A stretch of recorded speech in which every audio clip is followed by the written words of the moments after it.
Los materiales cada día nos muestran nuevas formas de producirlos y nuevas formas de tratarlos. Para hablarnos de uno de estos procesos que han sido absolutamente novedosos durante la segunda mitad del siglo XX y lo van a seguir siendo a lo largo del siglo XXI, tenemos hoy a Rosa Weigand, creo que es así, Weigand.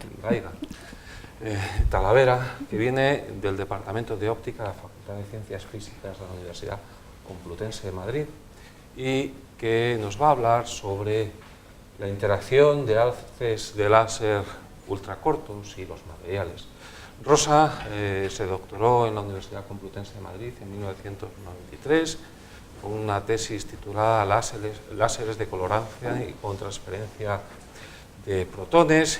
A continuación, un poco después, realizó una estancia en la Universidad de Regensburg, en Alemania, y desde 2002 es profesora titular del Departamento de Óptica de la Universidad Complutense de Madrid, es codirectora del grupo de investigación de la Universidad Complutense de Madrid dedicado a la física del láser, óptica cuántica y óptica no lineal, y además es representante de usuarios de la red europea LaserLab. Tenemos una muy buena referencia con ella para poder saber lo que es esta red. En cuanto a sus líneas de investigación y trabajo, se centran, como podéis ver, en osciladores láser ultrarrápidos y los diagnósticos de medida asociados, en las propiedades ópticas no lineales y ultrarrápidas en sólidos y en la generación de pulsos ultracortos de radiación ultravioleta, visible, infrarrojo, por mezcla de 4 ondas en sólidos. Como veis, es un tema absolutamente apasionante, novedoso, que espero que os guste tanto como a mí me ha gustado ya solo el título, así que no os robo más tiempo. Muchas gracias, Rosa, por estar aquí, bienvenida, y el tiempo es tuyo. Bueno, pues muchas gracias a ti también por esta amable invitación a participar en este ciclo de conferencias. Entonces yo voy a hablar sobre la relación que hay entre los láseres ultracortos y los materiales. Y por pertenecer al grupo de física del láser, óptica cuántica y óptica no lineal, que es un grupo consolidado de la UCM, pues desarrollo prototipos de láser en varios regímenes temporales y también desarrollamos diagnósticos para caracterizarlos, en concreto diagnósticos temporales para pulsos ultracortos, y en todos los rangos temporales también vemos aplicaciones posibles, en concreto a la interacción, hacemos estudios de interacción con la materia. Bueno, el esquema de la charla está aquí presentado.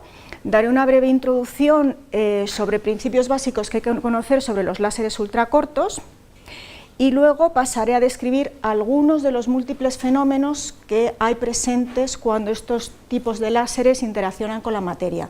Hay muchísimos procesos. Yo he elegido aquellos que tienen que ver directamente con nuestra investigación reciente, ¿vale? Entonces no pretende ser una lista exhaustiva de todos los fenómenos que pueden aparecer porque es un área muy vasta, ¿de acuerdo? Y al final sí que me gustaría dar alguna breve indicación, explicación sobre lo que es la red europea LaserLab Europe, de la que soy representante de usuarios y que podría tener interés para vosotros acceder a ella para hacer experimentos. Bueno, pues ¿qué podemos decir respecto a los láseres ultracortos?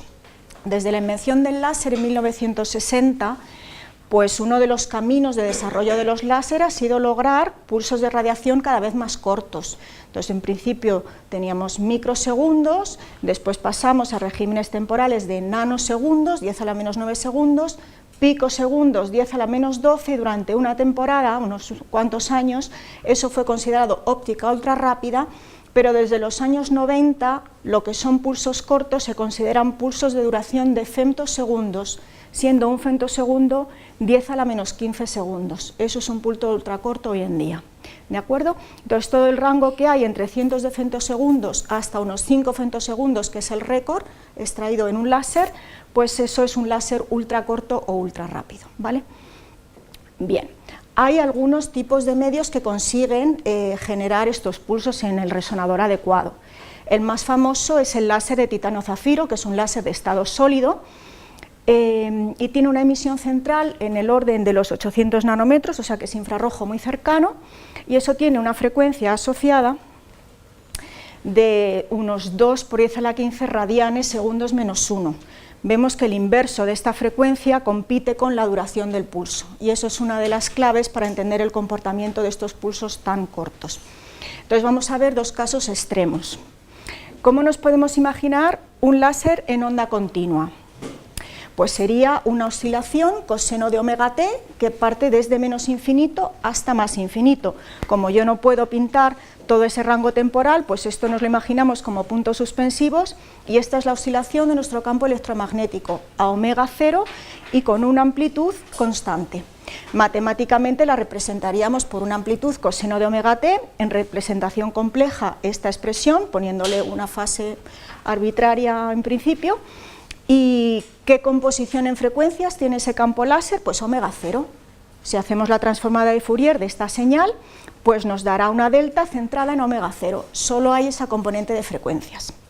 Vamos a imaginarnos ahora un pulso de nanosegundos. Un pulso de nanosegundos tiene esta frecuencia central, pero tiene una envolvente que dura 10 a la menos 9 segundos.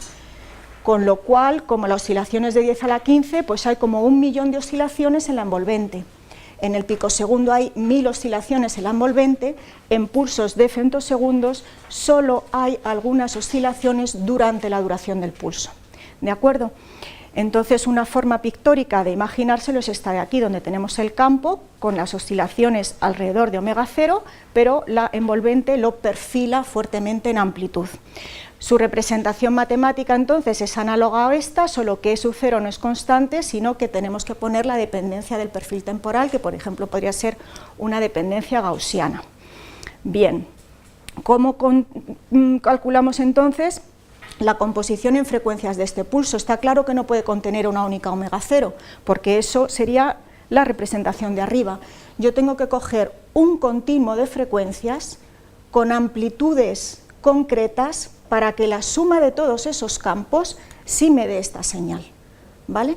O sea que la transformada de Fourier de este campo pues es algo con composición en muchas frecuencias, como toda señal, como sería también una señal eléctrica. Entonces eso es fundamental y es la base del comportamiento de estos pulsos. Son pulsos que no son monocromáticos, pero sí es radiación coherente, por tanto perfectamente láser. Entonces tenemos que abandonar la idea de monocromaticidad en este tipo de campos electromagnéticos. Bueno, a partir de ahora entonces tenemos que tener en mente que el campo se caracteriza, si lo queremos conocer en su comportamiento temporal, pues por su amplitud multiplicado por su fase, o sea que si tenemos algún diagnóstico que nos permita medir la amplitud en función del tiempo y su fase, conocemos el campo eléctrico completo del campo electromagnético, o bien también lo podemos escribir en el espacio de frecuencias a través de la transformada de Fourier. Entonces, si conocemos la amplitud del espectro y la fase espectral, también conocemos el campo completo. Entonces, si conocemos este por transformada de Fourier, calculamos este y viceversa. De hecho, he puesto aquí que si conociéramos el campo en omegas, la transformada de Fourier inversa nos daría el campo en tiempos. Y esa interrelación es fortísima e ineludible, ¿de acuerdo? Se trabaja también mucho con la forma de las intensidades. Tenemos aquí representado entonces a un campo, si conocemos el campo E, el módulo al cuadrado nos daría esa intensidad. Y si es en tiempos, entonces este perfil de intensidad lo que nos da es exactamente la forma del pulso, un pulso que empieza, acaba y tiene una cierta duración, ¿vale? Y hemos especificado aquí el ancho a media altura como delta de Tp. Y si lo tenemos en el espacio de frecuencias, el módulo al cuadrado del campo lo que me da es el espectro de frecuencias, ¿de acuerdo? O sea que el espectro asociado a este campo en tiempos pues es un espectro que no es monocromático, tiene un ancho en omegas, como ahí está ahí expresado. Bueno, pues entonces, claro, si no son monocromáticos los campos, los medios que pueden producir ese tipo de láser al menos tienen que tener bandas de emisión anchas. Un gas no puede funcionar en régimen de femtosegundos, los láseres de estado sólido sí. Entonces aquí he puesto a nivel de ejemplo el espectro de absorción y emisión del láser de titanio zafiro, tiene absorción en la zona alrededor de 500 y una banda de emisión ancha que ocupa todo el infrarrojo cercano, ¿vale? O sea que este medio pues, es susceptible de poder funcionar como láser de femtosegundos.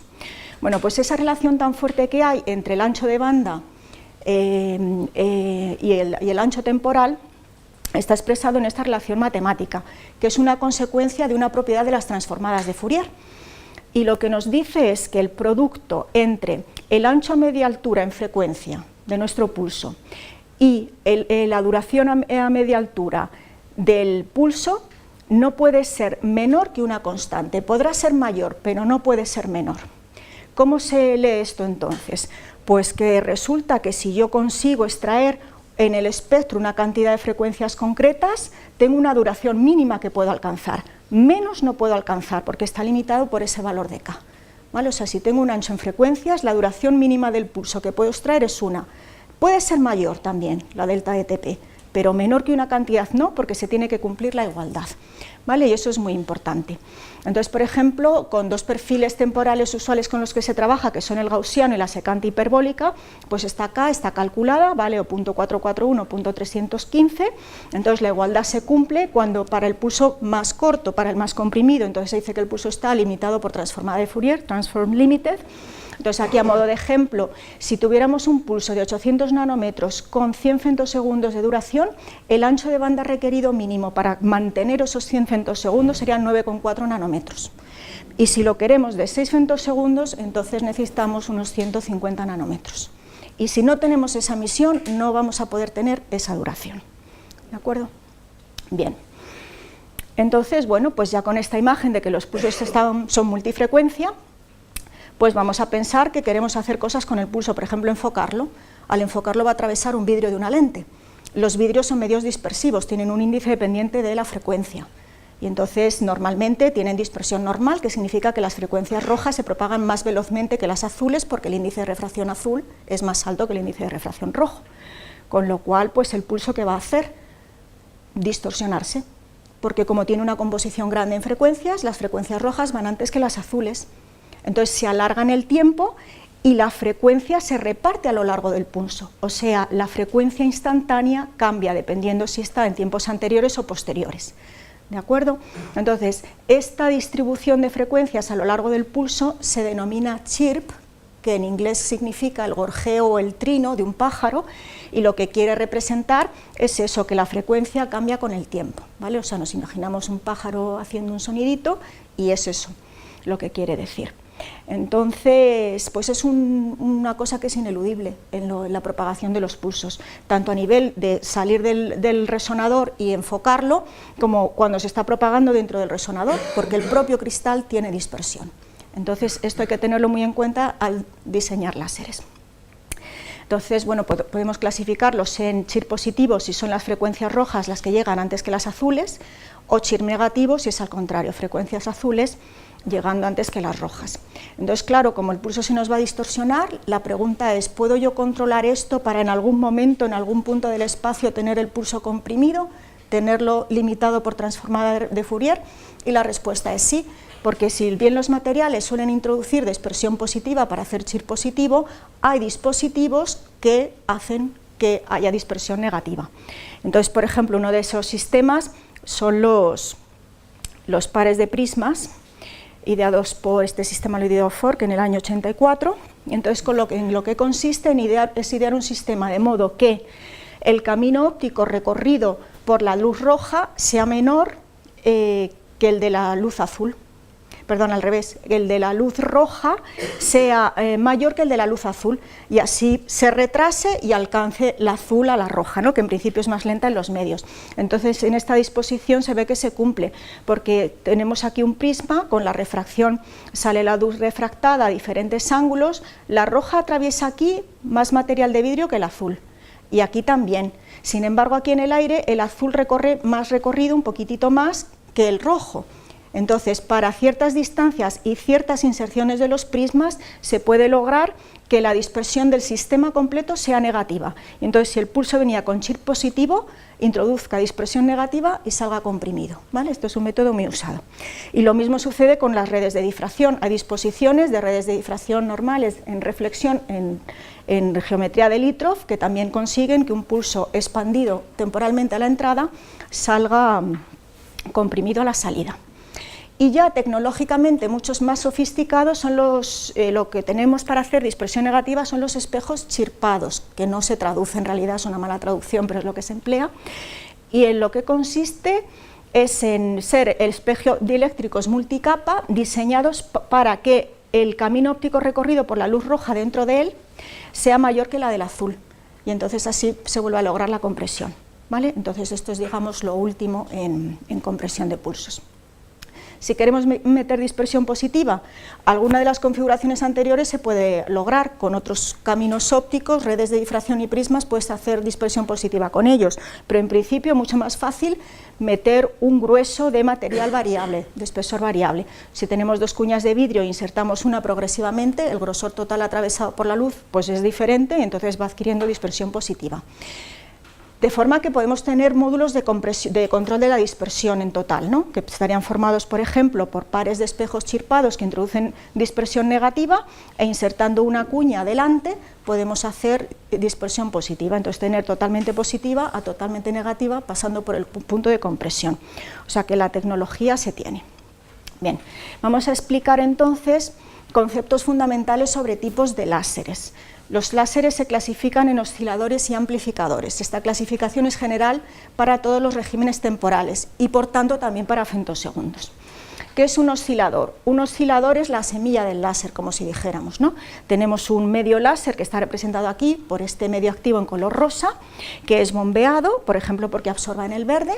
Él florecerá, si hemos bombeado de forma adecuada para que haya inversión de población, pues esa fluorescencia empezará a resonar entre los 2 espejos, y como está invertido, la emisión estimulada va a ser mayor que la espontánea, la radiación acaba amplificándose y sale. Eso es lo que se llama un oscilador láser. Nosotros tenemos uno en nuestro laboratorio, cuyo esquema está aquí representado, es un láser de titanio zafiro, que tiene únicamente 6 femtosegundos de duración. Ha sido diseñado y construido por nosotros gracias a un proyecto nacional de reciente concesión, aunque ya está terminado, y entonces pues consiste en eso, un par de espejos. Aquí está el cristal de titanio zafiro, que es bombeado con un láser verde.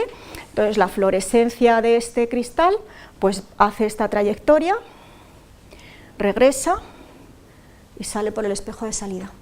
¿De acuerdo? Como veis, la cavidad tiene una serie de espejos que son los espejos dicroicos chirpados, que son estas siglas, que introducen dispersión negativa, y luego el control de la positiva se hace con cuñas de cierto material. ¿De acuerdo? O sea que aquí a la salida tenemos ya el pulso comprimido. ¿Qué prestaciones tiene? Pues es un láser que nos da 1 nanojulio por pulso en 6 femtosegundos, lo cual lleva una potencia asociada de 0,16 megavatios, y la frecuencia de repetición, como está fijada por las idas y vueltas en el resonador, pues es de 80 megahercios, o sea, es un tren de pulsos ultra rápidos. Entonces ya se ve que la potencia, aunque la energía es baja, como es en poco tiempo el aporte, la potencia ya es alta, pero si encima lo focalizamos en un diámetro de 100 micras, la intensidad asociada es nada menos que de 2 gigavatios por centímetro cuadrado, lo cual es una intensidad muy alta para interaccionar con materiales.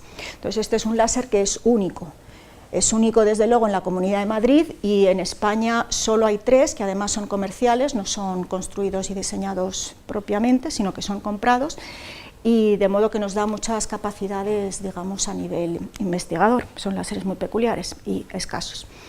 Siempre que hay que caracterizar un láser, pues se hace en zona espectral y en zona temporal. La caracterización espectral consiste en hacer el espectro emitido por el láser. Entonces nosotros lo hemos hecho utilizando un analizador de espectros, focalizando el haz láser sobre una fibra de 400 micros de núcleo, y este es el espectro obtenido. Como veis, no es monocromático.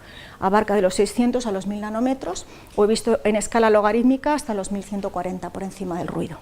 ¿De acuerdo? La caracterización temporal la vamos a ver luego, pero ya podéis ir viendo, intuir que no se hace con fotodiodos. Electrónicamente no se pueden medir pulsos láseres tan cortos, porque hoy en día los fotodiodos solo pueden registrar hasta el orden de los picosegundos, pero el tema de la resistividad y capacidad de los sistemas electrónicos pues hace que no se puedan medir cosas de 10 a la menos 15. Bien, ¿qué es un amplificador láser? Un amplificador es un medio invertido. Se ha bombeado, se ha logrado inversión de población, pero a él no se le deja emitir para que resuene y emita. A él no se le deja. Lo que se hace es que se le inyecta un pulso que venga de un oscilador, y como el medio está invertido, se amplificará. ¿De acuerdo? Ese es el principio de funcionamiento de un amplificador, común para todos los regímenes temporales. ¿Qué pasa si uno lo quiere utilizar para un pulso de femtosegundos? Pues que va a tener problemas, porque es que fijaos las potencias de las que partimos y las intensidades en el oscilador. Si eso lo amplificamos por un segundo medio, el medio se va a dañar, y encima estamos entrando 80 MHz, lo cual va a ser una carga térmica bestial para el cristal amplificador. Entonces lo que se utiliza es lo que se llama Chirp Pulse Amplification. Se coge el pulso del oscilador y se expande en el tiempo, que sabemos expandir con un módulo de dispersión negativa, por ejemplo, de redes. Una vez expandido en el tiempo puedes amplificar y luego con el sistema inverso comprimes el pulso. Y esa es la forma de trabajar con amplificadores de femtosegundos.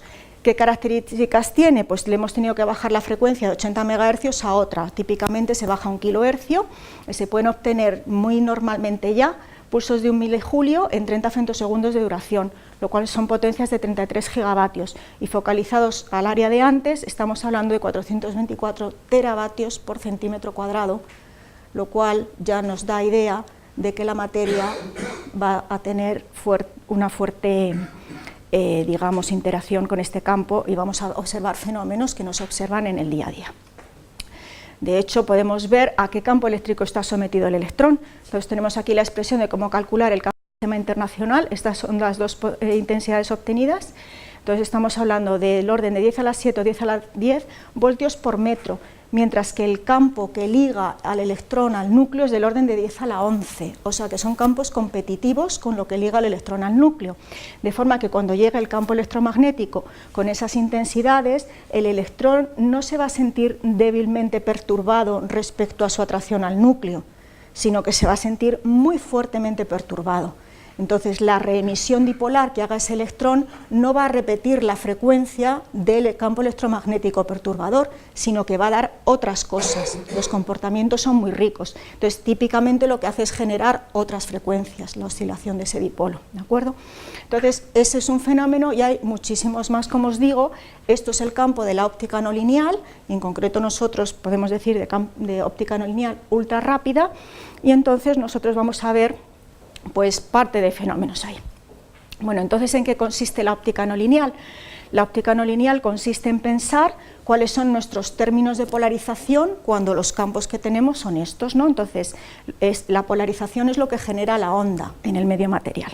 Entonces, en óptica lineal simplemente tenemos que, si tenemos un campo dado, la materia reacciona con su susceptibilidad eléctrica de primer orden. La 1 más la G es la constante dieléctrica, que es igual al índice al cuadrado, y ese es el contexto.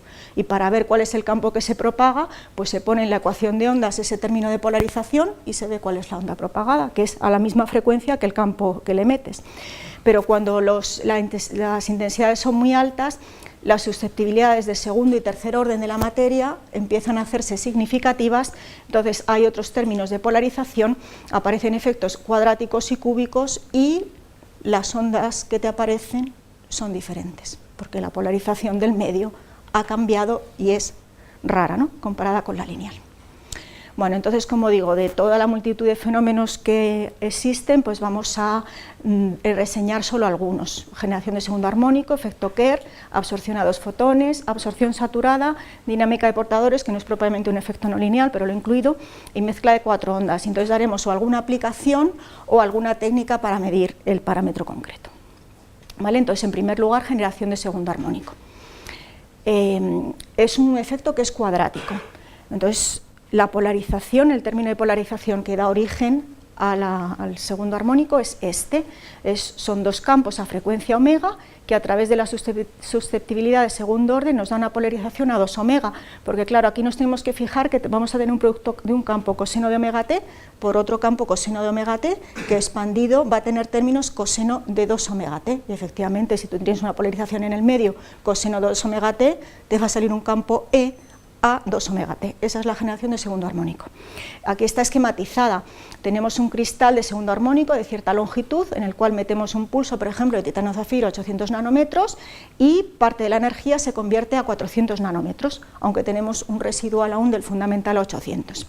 Y aquí hay fotografías que demuestran que esto es verdad. Tenemos aquí un scattering de la luz roja que se mete como fundamental y luego la luz azul a 400 que se ha generado como segundo armónico. Lo que estamos viendo es el scattering a 90 grados, ¿no?, porque la luz se genera en aquella dirección. Entonces, como vemos, hay como nodos de más intensidad de azul y nodos con menos intensidad. O sea que aunque nosotros metamos un pulso, esa luz generada de 400 no va a seguir amplificándose en función de la longitud del cristal, sino que pasa por máximos o mínimos, ¿de acuerdo? Y eso es porque la ley de generación de intensidad de segundo armónico no depende solo de L, sino de esta función que oscila, y su argumento está dado por delta de K, que es un ajuste de fases, y por la longitud. Entonces, salvo que delta K sea 0, esta luz va a ir modulada en intensidad. Pero precisamente eso es lo que se busca en los cristales, que el desajuste de fase sea 0. El desajuste de fase son productos del índice de refracción a la omega central y a la omega doble, y por las propias omegas. Entonces, en cristales anisótropos se puede hacer que durante la propagación estos dos valores sean iguales, delta de K es 0, y entonces la luz sí que se amplificaría a lo largo del cristal, ¿vale? Bueno, entonces aquí el problema es que los pulsos que nosotros queremos, de los cuales queremos generar segundo armónico, no tienen una única frecuencia, tienen muchas. Así que para generar segundo armónico con pulsos ultracortos tenemos que lograr configuraciones que lo hagan para todas las omegas de nuestro pulso, en toda la banda de nuestro pulso, ¿vale? Entonces la banda de generación de segundo armónico de un cristal puede calcularse, viene dada por esta expresión. Entonces, para que este ancho de banda donde es capaz de duplicar el cristal sea ancho, la L tiene que ser pequeña. Entonces, típicamente para los pulsos que tenemos nosotros de 6 femtosegundos, eso se consigue con 10 o 20 micras de cristal únicamente. Y aquí tengo puestos un par de ejemplos de lo que sucede en nuestro láser. Este es el espectro de oscilador que he mostrado antes, y este es uno de los espectros de segundo armónico que logramos, que como veis es extremadamente ancho, como corresponde. Bien, este fenómeno de segundo armónico es uno de los más utilizados para medir la duración de estos láseres, ¿vale? Porque ya os digo que con fotodiodos no se puede. Bueno, pues ¿cuál es la forma de medir? Pues es sencilla, porque la idea está basada en que como la amplitud de segundo armónico generada depende de la I cuadrado del pulso original que le metas, si tú metes, por ejemplo, un pulso, pues te dará una respuesta al cristal de cierta intensidad. Si a los 3 segundos metes otro pulso, te dará la misma respuesta en intensidad. Pero si esos dos pulsos vienen solapados en el tiempo, mientras se cruzan, la intensidad sube mucho, porque tienes que hacer el campo suma, la I y la I cuadrado. Entonces no va proporcional, no es un comportamiento lineal la generación de la intensidad de segundo armónico, con lo cual tú generas perfiles de intensidad en función del retraso relativo entre los dos pulsos, y este perfil en tiempos te permite deducir cuál era la duración de los pulsos individuales. En concreto, pues el comportamiento viene descrito por esta integral, y este es el dispositivo que se utiliza, que es sencillo. Uno tiene un láser original, tiene aquí un divisor de haz y mete los pulsos en un interferómetro de Michelson, de modo que aquí hay parte reflejada, se refleja en el espejo y sale por aquí, y luego hay una parte transmitida, se refleja en el espejo, se refleja en el beam splitter y sale por aquí. Entonces podemos tener, dependiendo de la distancia del espejo al beam splitter, pues la pareja de pulsos separadas más o menos, y entonces se va construyendo esta curva de intensidad, ¿de acuerdo? O sea, uno elige el retraso, mide la intensidad, cambia el retraso, mide la otra intensidad, y el cambio de retraso es un cambio mecánico que se puede tomar uno todo el tiempo que quiera, no tiene que ser una medida rápida, ¿vale? Esto es lo que se llama autocorrelación de segundo armónico, y si tiene resolución interferométrica, pues puedes sacar otro tipo de trazas. Entonces esta se llama la traza intensométrica y esta es la interferométrica. Más sofisticado, el denominado FROG, que es el Frequency Resolved Optical Gating. FROG es la palabra inglesa que quiere decir rana, y está puesto a propósito para que uno piense en una rana, porque es un divertimento del inventor, que es Rick Trevino, que es una persona que ha desarrollado muchísimos diagnósticos temporales para pulsos ultracortos, y bueno, pues esa es la denominación de este diagnóstico. Consiste esencialmente en lo siguiente, solo que en lugar de detectar con un diodo, lo que detectamos es el espectro de segundo armónico generado con un espectrómetro, en función del retraso relativo. O sea que según la posición del espejo, yo detecto este espectro, o este, etc. O sea que tengo trazas de Frog denominadas, ¿de acuerdo? De ahí se puede sacar la información de cómo era el campo que ha originado esa traza, porque yo sé la expresión exacta, entonces se hace lo que se dice una reconstrucción. Uno propone un campo eléctrico cualquiera, a ver si me da una traza parecida, y si no la encuentra, cambia la amplitud y fase del campo, ¿de acuerdo? O sea que es posible calcular exactamente la forma de E de t a través de las trazas medidas. Y aquí está, para este pulso concreto, lo que sale de la reconstrucción. En el dominio de las frecuencias ha tenido este espectro con esta fase espectral phi de omega, y en el dominio temporal ha tenido esta envolvente E0 de t, bueno, es la I de t, y esta fase temporal, ¿de acuerdo? Y por último, hay muchas otras técnicas, pero vamos a reseñar una que ha sido ideada por unos colaboradores nuestros en la Universidad de Oporto y que hemos tenido la oportunidad de utilizar recientemente en nuestro laboratorio para caracterizar nuestro láser ultra rápido. Entonces está basado en hacer un scan de la dispersión. Entonces también está basado en generación de segundo armónico, pero no se utilizan dos pulsos, sino uno único. Entonces está basado en el hecho de que un pulso muy corto, si está chirpado, genera espectros de segundo armónico diferentes, no son iguales, ni en intensidad ni en forma. Entonces lo que se hace es introducir tu pulso del cual ignoras la duración, se pone en un bloque de control de la dispersión, como está aquí, de un par de espejos chirpados de dispersión negativa, dispersión positiva con cuñas con la inserción variable, se focaliza sobre un cristal de segundo armónico y se registran los espectros. Aquí vemos unos cuantos tomados en función de la inserción Z, que baja, esto es, cada vez he puesto menos cristal, y esta es la forma de las intensidades. El patrón de intensidad en lambda tau tiene esta forma de aquí, y es posible deducir el E de t a través de estas trazas, porque inicialmente que tendríamos un campo en omega con una amplitud y una fase. Al atravesar el espesor z en cuñas adquiere esta fase, k por z. El campo a la salida entonces en t es la transformada de Fourier de este. El campo de segundo armónico es el cuadrado de eso. Si lo quiero pasar a omegas tengo que hacer la transformada de Fourier de todo esto, y entonces ya tengo el campo generado de segundo armónico, su intensidad, que es lo que mido, es el módulo al cuadrado, ¿vale? O sea que si yo propongo campos, tengo la traza y la comparo con la medida, y así puedo en algún momento acertar con el campo que me genera la traza exacta a la que yo he medido, y entonces así saber cuál era el campo inicial. Este es el resultado que obtuvimos nosotros, esta es la medida, esta es la reconstruida. Este es el espectro inicial de nuestro láser, y esta es su fase espectral, y este es el pulso en tiempo con su fase temporal. Y obtuvimos 5,9 femtosegundos, un trabajo reciente nuestro. Vale. Vamos a entrar a lo mejor en sistemas materiales de más interés para vosotros.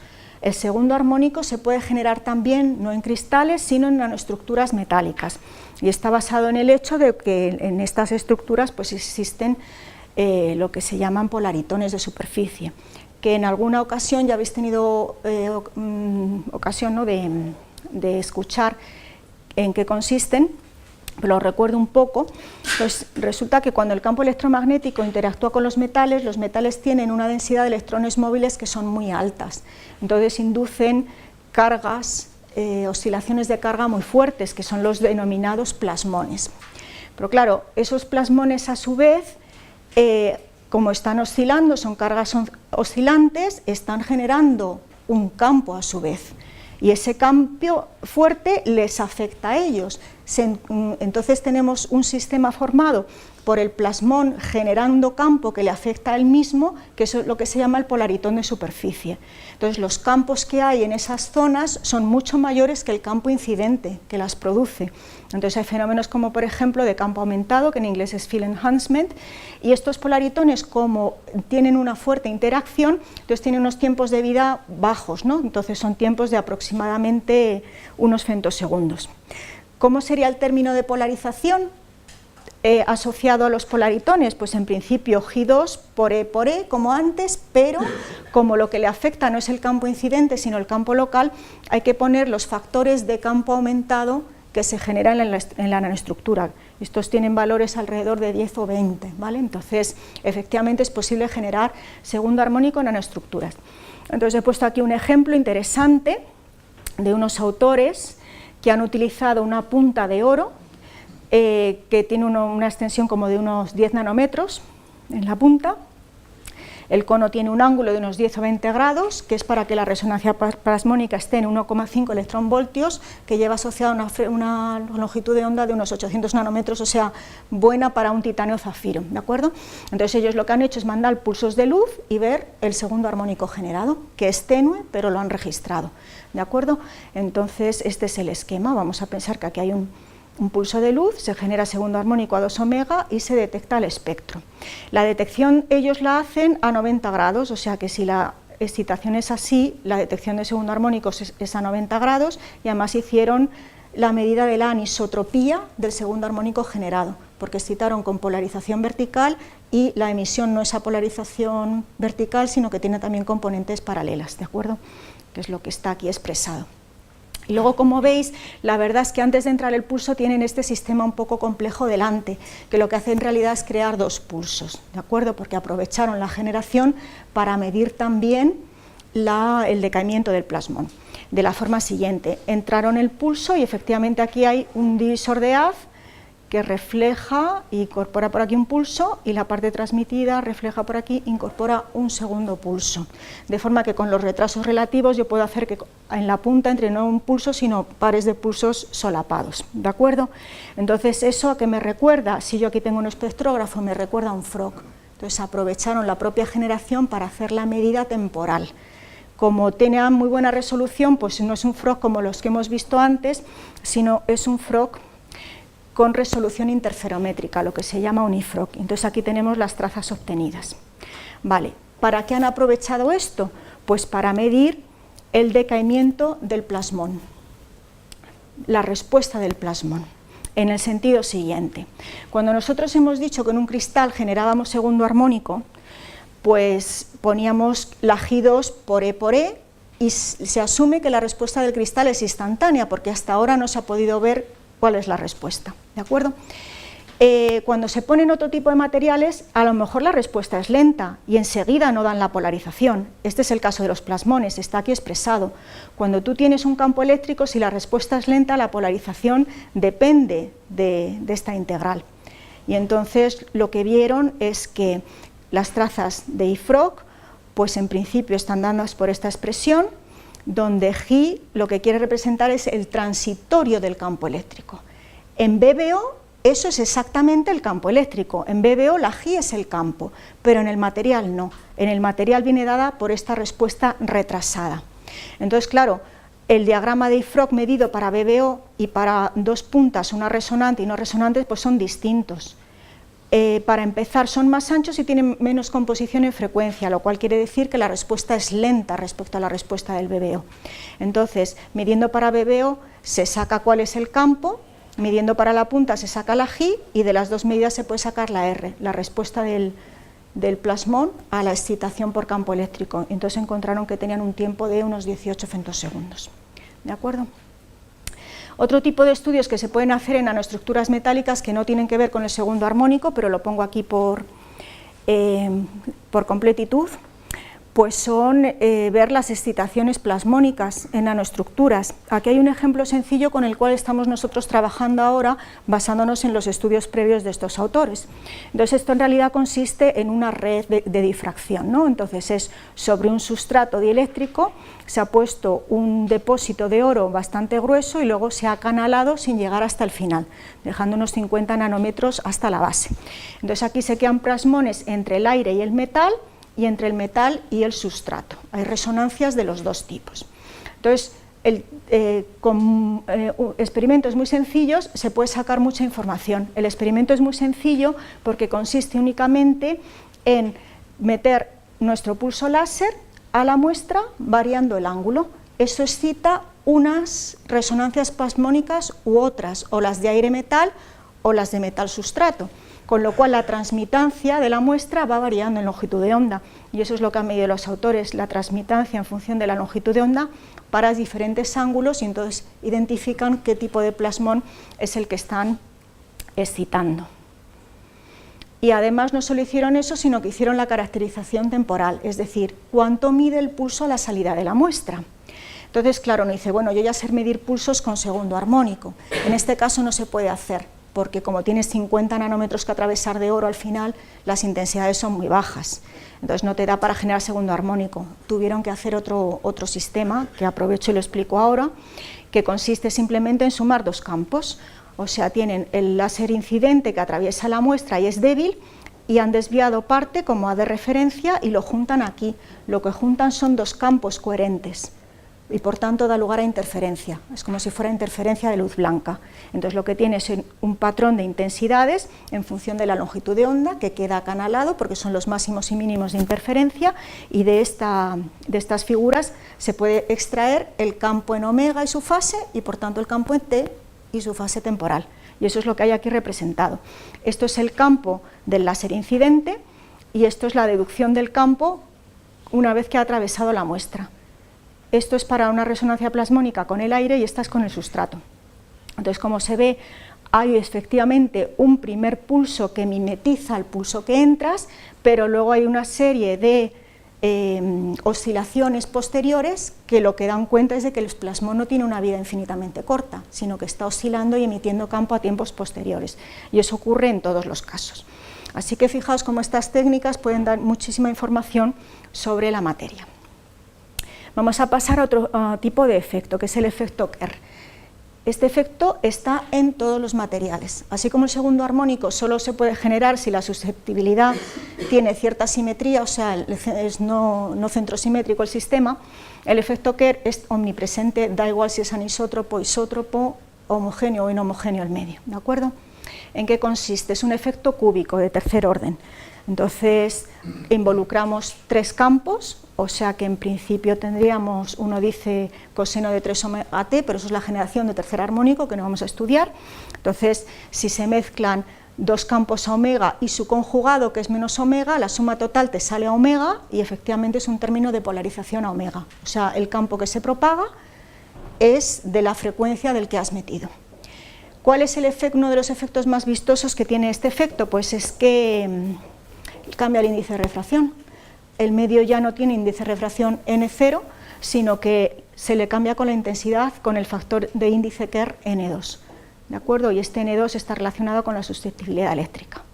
De modo que si nosotros metemos un pulso láser en un medio Kerr, que ya os digo que son todos, pues lo que sucedería es que nosotros tendríamos nuestro pulso láser que tiene una distribución transversa que no es plana, ¿no? Un pulso láser, si haces un rastreo con un fotodiodo pequeño para medir la intensidad, pues no es constante, sino que es mayor en el centro, menor en los bordes. En principio, si es un TEN 00, distribución gaussiana, entonces ese perfil transversal lo mandamos a un medio Kerr. Entonces, como la intensidad es mayor en el centro, cogerá un índice N0 más N2 por I y en los laterales mantendrá el N0 original. ¿Qué está pasando entonces? Que el camino óptico recorrido por la luz en la muestra pues tiene valores diferentes. El camino óptico, recordemos que es el producto del índice de refracción por la longitud física. Entonces aquí tiene menos camino óptico y aquí tiene más, igual que una lente.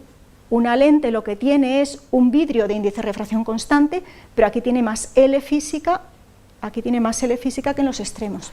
Cuando hay más camino óptico en el centro, ¿cuál es la consecuencia? Que el haz se enfoca. Aquí igual. Este haz se va a enfocar al pasar el medio Kerr, ¿de acuerdo? Va a cambiar su divergencia. Bueno, formas de medir el N2, el índice Kerr de los medios. Pues durante un tiempo hubo técnicas que son bastante complicadas, pero en el año 90 este grupo descubrió lo que denomina el Z-scan, que es un barrido en Z. Es una técnica muy sencilla que da muchísima información y es muy sensible. Y en lo que consiste es en enfocar nuestro haz de luz con una lente, por ejemplo, en una muestra. Si no tuviéramos la muestra, ¿qué haría el haz? Pues el haz se concentraría hasta la cintura de haz y luego tendría su divergencia propia. Pero si intercalamos la muestra cambia la divergencia. Entonces va a abrir o va a cerrar la divergencia original. Si nosotros ponemos un detector con un iris delante, como toda la energía va a estar repartida en un área mayor o menor, veremos esos cambios de intensidad. Y eso es simplemente la técnica, es muy sencilla de implementar. Vamos entonces a ver qué tipo de figuras sacaríamos. El N2 puede ser positivo o negativo, vamos a imaginar que es positivo. Si es positivo y ponemos la muestra aquí, significa que el haz se concentraría aquí si no estuviera la muestra, pero como ella hace que converja, el haz se va a concentrar aquí.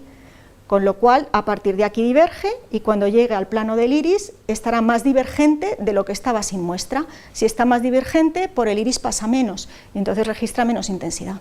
Entonces, antes de la cintura de haz se detecta menos intensidad y cuando está aquí pasa lo contrario, porque si pones aquí la muestra hace que converja, entonces entra más luz por el iris y entonces se ve una transmitancia positiva.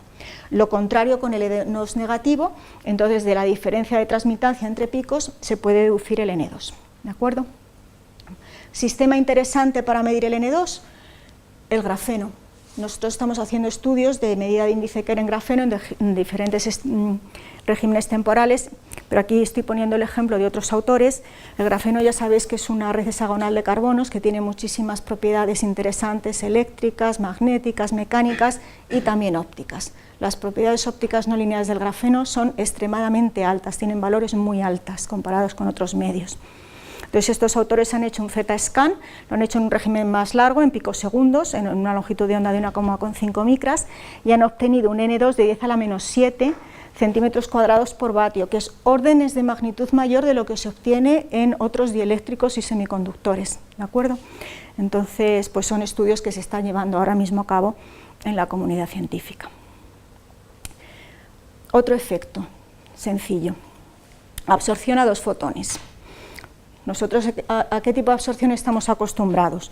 Pues cuando tenemos un sistema de 2 niveles, por ejemplo, y esto puede ser el gap, por ejemplo, en un semiconductor, pues a no ser que la frecuencia tenga este valor o mayores, no vamos a poder absorber. Por ejemplo, si ponemos una frecuencia pequeñita de esta energía, el sistema no absorbe.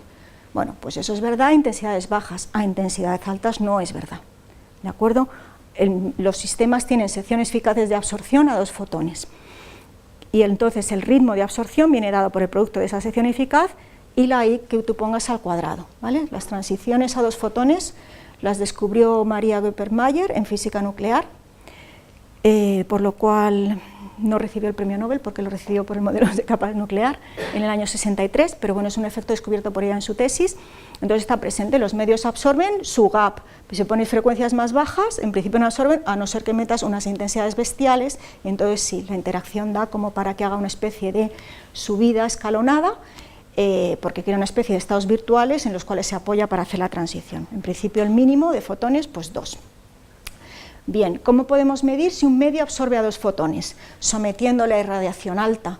Como no es fácil que tu láser pueda generar más y más y más energía, lo que haces es focalizar para lograr más intensidad si pones esa energía en área pequeña. Entonces la disposición es parecida a la de Z-scan, pero se denomina Z-scan de abertura abierta, porque uno registra toda la intensidad transmitida. Si la muestra la pones aquí, el haz tiene una extensión larga, como la intensidad de energía por unidad de área y tiempo, pues con área grande, poca intensidad, y entonces pues no absorbe a 2 fotones, con lo cual tiene cierta transmitividad, pero si lo vas irradiando cada vez más, con una intensidad más alta, absorbe y entonces la transmitancia baja. Entonces, pues sacar estas figuras, que lo que reflejan es eso, absorción a 2 fotones en tu medio. Entonces, eso es muy sencillo. Una consecuencia de esto es que si el medio que tú estás irradiando tiene fluorescencia, pues entonces una vez que tú has metido población en el estado excitado, si él fluoresce te va a dar fotones. Por ejemplo, aquí tenemos un ejemplo hecho en nuestro laboratorio con rodamina 6G, que es un colorante que absorbe entre 400 y 50 nanómetros, tiene una banda grande, y emite entre 550 y 650. Nosotros lo hemos excitado a 800, que está aquí. No tiene absorción a 1 fotón, que es esta medida, la de que te da un espectrómetro. Sin embargo, si excitamos aquí con mucha intensidad, que es lo que tiene nuestro oscilador láser, efectivamente logra hacer esa transición y lo que está aquí fluoresce en 600, que es un color amarillo, como puede apreciarse aquí. Entonces, esta entrada, aquí hay una lente, que es esta cosa oscura, está a distancia focal de 5 centímetros, ha excitado, le está fluoresciendo, y aquí, como está el foco, la intensidad es más alta, mientras que en la parte trasera de la cubeta ya la intensidad es más baja y no está dando apenas fluorescencia. ¿De acuerdo? Luego vamos a ver absorción a 2 fotones en grafeno, pero antes vamos a dar la noción de absorción saturada, que es otra de las cosas que pueden suceder. ¿Y esto en qué consiste? Esto es un fenómeno no lineal, pero es en absorción a 1 fotón. Y consiste en que tú exprimes al máximo la capacidad de absorción que tiene el medio. Un medio normal, ¿cómo está a temperatura ambiente están los átomos o moléculas en el estado fundamental, ¿de acuerdo? O sea que hay mucha población aquí. Si tú mandas luz resonante con la transición, o sea, de una frecuencia que coincida con el gap o de la separación entre niveles, pues pones alguna población en el estado excitado, que normalmente pues tendrá un tiempo de vida de decaimiento dado por tau, una probabilidad de transición 1 partido por tau.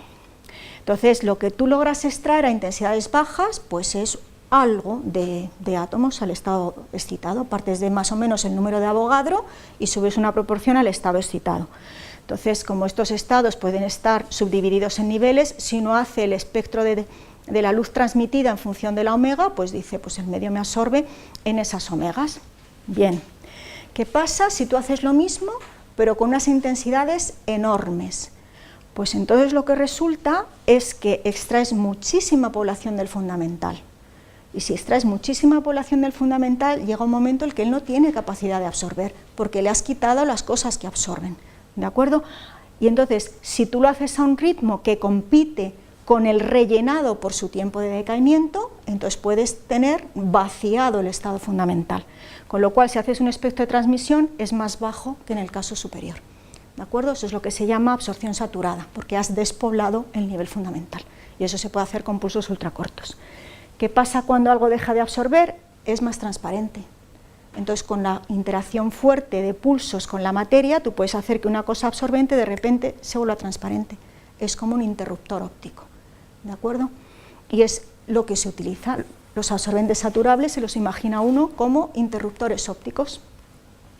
Entonces, si por ejemplo tengo una muestra puesta dentro de un resonador láser y este es el espejo trasero, pues ella deja transmitir algo, pero si en algún momento se crea una intensidad suficientemente fuerte, transmite mucho más, con lo cual la intensidad de vuelta es más grande, se va a amplificar y va a dar pulsos de luz amplificados. Entonces, dependiendo de los tiempos de ida y vuelta en el resonador, del decaimiento del propio material absorbente, de su ritmo de decaimiento y de las pérdidas de fotones por la cavidad, pues puedo tener un régimen de pulsos láser como el que ahí figura. Bueno, entonces en grafeno también ocurre la absorción saturada y la absorción a 2 fotones, recordemos que queríamos dar el ejemplo. Entonces estos autores es lo que han medido, han visto una acción combinada de los dos. O sea, han visto absorción saturada porque metiendo pulsos de 780 nanómetros con intensidades cada vez más altas, la transmisión es mayor. Pero es que además han visto que si lo meten a otra longitud de onda donde pueden alcanzar intensidades algo mayores, se les acanala la zona central, o sea que empieza a absorber, y eso está identificado como absorción a 2 fotones. ¿De acuerdo? Entonces lo que pasa es que la absorción en grafeno a 2 fotones no es lo que he explicado, porque el grafeno no tiene bandgap, tiene bandgap 0, entonces absorbe toda longitud de onda. Lo que se llama absorción a 2 fotones en el grafeno es, si esta es la transición a un fotón, a 2 fotones es desde estados inferiores a otros superiores, pero no es en el medio del bandgap, porque el bandgap no existe, es 0. ¿De acuerdo? Entonces este es el estudio realizado por estos autores. Y nosotros hemos aprovechado esta propiedad de que el grafeno tiene absorción saturada para hacer un resonador láser. Entonces, el absorbente saturable grafeno tiene, al tener bandgap 0, no tiene absorción específica y entonces puede actuar como absorbente saturable a toda longitud de onda, o sea que compite muy fuertemente con los denominados SESAMs, que son espejos absorbentes saturables de semiconductor, pero estos tienen que estar diseñados específicamente para la longitud de onda de tu láser, el grafeno no, el grafeno sirve para cualquier longitud de onda, entonces está siendo utilizado ahora para la zona del infrarrojo. Nosotros lo hemos utilizado para un láser de neodimio ILF de 1,053 micras de longitud de onda de emisión, y no somos los primeros en obtener el régimen pulsado de Q-switch, pero sí hemos sido los primeros en obtenerlo no con la muestra puesta de forma intracavitaria, sino depositada en el espejo trasero de la cavidad, que puede verse aquí la sombra, es una monocapa de grafeno que nos han transferido en una empresa española, de mucha calidad, y hemos obtenido resultados importantes de duraciones de pulso de unos cuantos microsegundos, perdón. Comparamos para diferentes longitudes de cavidad, espejos de acoplo, longitudes, etc. Bien, En cuanto a dinámica de portadores, ¿qué podemos decir? Decimos que la absorción saturada tiene un tiempo de respuesta. ¿Cómo la medimos? Pues muy sencillo. Si nosotros mandamos un pulso a un sistema absortor y no hacemos nada más, él decae con su tiempo de relajación. Si inmediatamente de mandar el primero mandamos un segundo, y el primero ha sido muy fuerte, que ha despoblado la parte del fundamental, notará que falta población para ser absorbida. Entonces, el segundo pulso tendrá una transmitancia alta.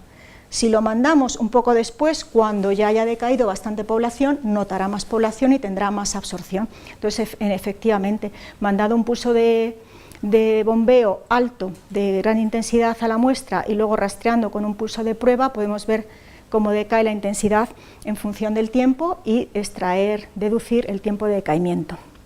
En grafeno son cosas que se están haciendo hoy en día. Estos autores, por ejemplo, como han empleado un láser de unos 400 femtosegundos, están viendo unos tiempos de decaimiento largo en grafeno. Estos que han utilizado uno más corto están viendo el decaimiento rápido, que está aquí oculto en esta parte del trabajo, de unos cuantos femtosegundos nada más. De modo que se puede ver dinámica de portadores, en semiconductores, en cualquier tipo de medio. ¿De acuerdo? Bueno, el último ejemplo entonces es la mezcla de 4 ondas. Estos trabajos los hemos realizado con amplificadores láser, no con oscilador. Se necesitaba mucha intensidad. Entonces es un efecto que también es cúbico y lo que hace es mezclar varias frecuencias de los campos. En concreto es 2 fotones de una frecuencia y se le resta un fotón de otra. ¿De acuerdo? Porque uno de los campos está conjugado. Entonces, para nuestro caso hemos utilizado la frecuencia fundamental a 800 nanómetros, la duplicada en un cristal de segundo armónico a 400, entonces lo que se nos produce es radiación a 266 nanómetros, que es ultravioleta profundo, deep ultraviolet, ¿de acuerdo? Entonces estos fenómenos son muy interesantes para generar pulsos a frecuencias que un láser no te puede dar. Uno no tiene láseres de femtosegundos con medios que emitan en el ultravioleta, eso no existe, ¿de acuerdo? Pero sí lo puede tener a través de fenómenos ópticos no lineales. Bueno, pues esta es la disposición que tuvimos. 400 nanómetros, 50 femtosegundos, 800 nanómetros a 25, y efectivamente generamos radiación a 266, como se puede ver en esta foto, sincronizando ambos pulsos adecuadamente. Es una emisión muy ancha, fijaos que tiene unos 20 nanómetros de emisión, o sea que ha sido totalmente competitiva con lo que otra gente ha obtenido con el mismo proceso en gases, solo que nosotros lo hemos obtenido en 150 micras de sílice fundida, de SiO2, ¿de acuerdo? Entonces este ancho de banda sería capaz de soportar 4 femtosegundos. Aquí hicimos un estudio en función del retraso relativo entre cada uno de los 2 pulsos de 800 y 400. Entonces, pues tiene propiedades como que puede ser sintonizable o que el ensanchamiento es muy simétrico para solapamiento absoluto en el tiempo de los haces. Y luego también llegamos a medir la duración temporal por un método basado en Frog, pero que está basado en difracción, self-diffraction Frog, o sea que se obtienen también patrones de longitud de onda en función del retraso, y de estos patrones se puede deducir los perfiles de intensidad, tanto en tiempo, con su fase temporal, como en el espectro, con su fase espectral. ¿De acuerdo? Entonces, ese trabajo lo hemos hecho en colaboración con la Universidad de Oporto. Entonces, aunque pueden soportar hasta 4 femtosegundos, nuestra medida real ha sido de 27 femtosegundos. Dedujimos que tenían un chirp lineal residual, o sea que puede comprimirse, y son resultados pues bastante exitosos.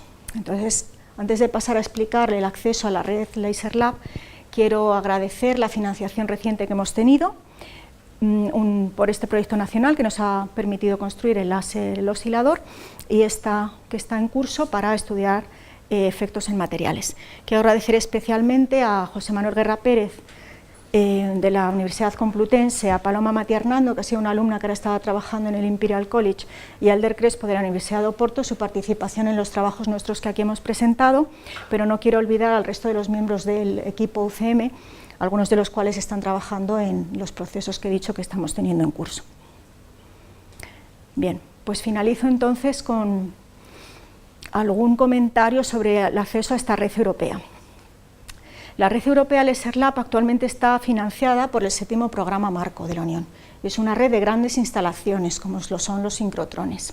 Entonces involucra a un montón de países, a 17, que tienen laboratorios muy especializados de láseres muy punteros en el mundo, ¿de acuerdo? Ellos son laboratorios que también están financiados a nivel nacional.